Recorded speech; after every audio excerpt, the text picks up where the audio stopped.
This story took place on the second night of my freshman year of college. It was about 8:30 p.m. on a Saturday, and I was hanging out in the dorms with my roommate at the time, Mike, who I had met the day before. We were also with two other girls we recently met. We were bored and looking for something to do. So we decided to drive to a park about 15 minutes away to climb an observation tower that overlooked nearly the entire city we lived in. We knew the park closed at 9, but we stupidly thought we would still be able to get in, and pray the police wouldn't patrol and notice my car parked near the path we needed to take. By the time we got ready, piled in my car, and arrived at the park, it was already just past 9 o'clock, but the large metal gate at the entrance was still open, so we assumed it wouldn't be closed for a while.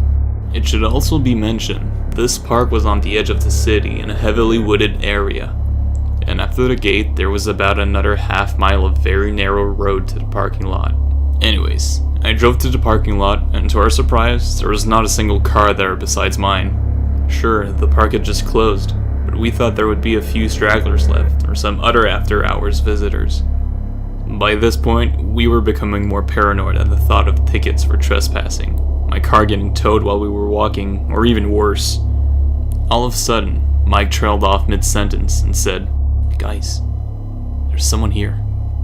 Sure enough, from the woods, about 50 yards away, a very tall, at least 6'6", large man with a black hoodie, black shorts, and long hair had walked out and was walking directly towards my car. His face was hidden by his hood. He had both of his hands hidden in his front sweatshirt pocket and was storming at us. We all panicked a bit, mostly because we were naive and thought he was maybe some sort of security. In hindsight, there was no way, because this guy literally came storming out of the woods in an area with no path. There was no other vehicle there, and he had long, unkempt gray hair and an equally unkempt beard.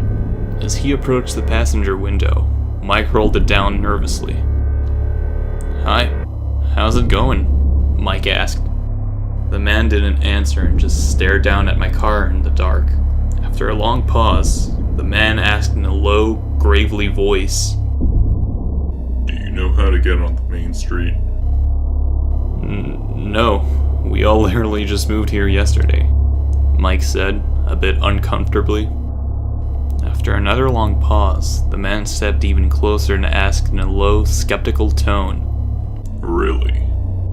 "Yep, sorry," I said. The man didn't move. Neither did he respond. After another long pause, I started my car. The man pushed his hands forward in his sweatshirt pocket and looked down at it before again asking, "Really?"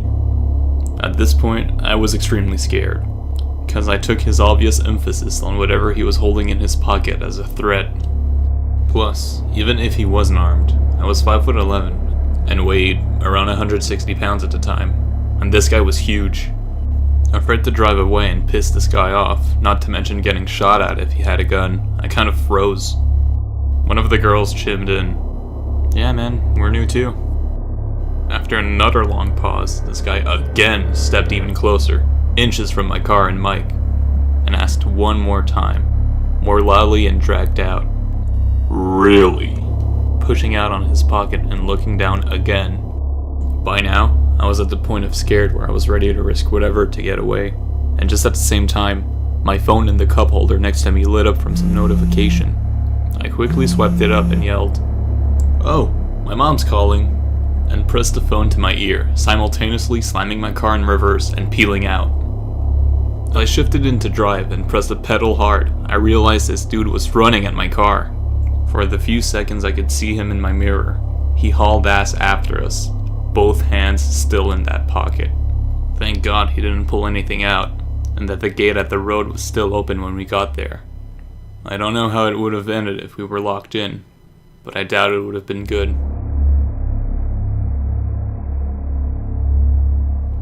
My family went to inspect our new house when I was about 10. The previous owners had moved out a week earlier, and it was my first time seeing the place, so while my parents were upstairs doing boring grown-up stuff, I went down to explore the basement. I was hoping to find some forgotten cache of toys or something, but it was cleaned out. I noticed a homemade sliding door closet was built under the stairs, the kind with the finicky folding panels. I started to open it. It was pretty dark in there, but I could see jars on the shelves. It looked like it was just an old pantry. Then, I noticed the leather boots on the floor. It didn't take me long to realize the boots were actually attached to legs. I looked up, and there was a man in there. Black leather jacket, backed up against the wall, staring down at me, eyes wide open. I'll never forget that feeling. I was so scared, I couldn't even scream. I froze for a second, and then bolted. The worst part was that the closet he was in was under the stairs I had to run up, and they were that open style. So I saw his face again as I ran out, certain that he was going to grab my ankle. For years I had the hardest time dealing with those stairs.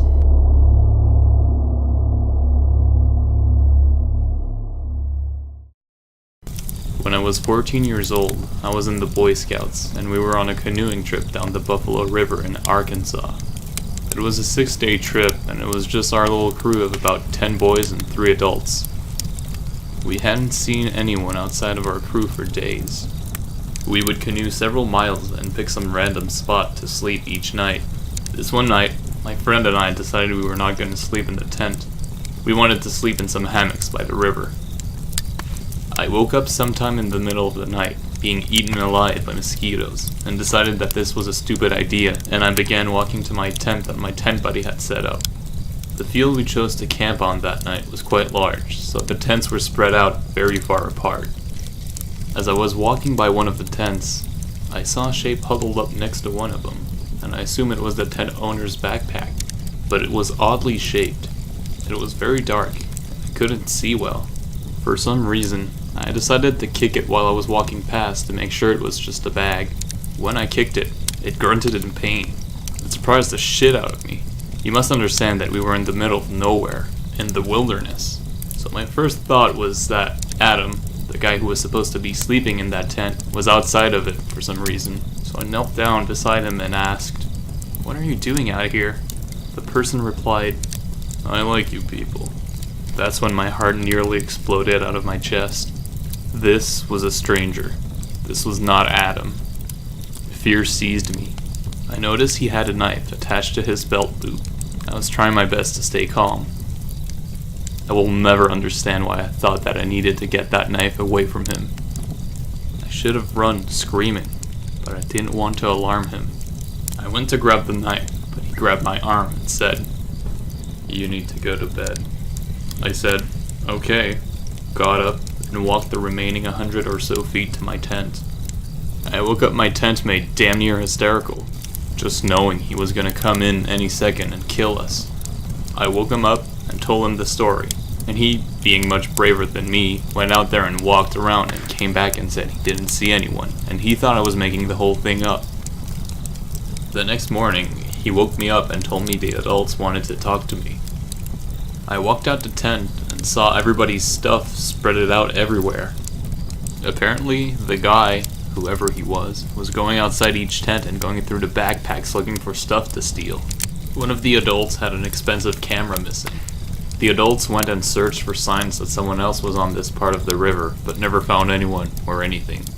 To this date, that was the scariest moment of my life. And though I'm 31 years old and my wife mocks me, I still sleep with the nightlight.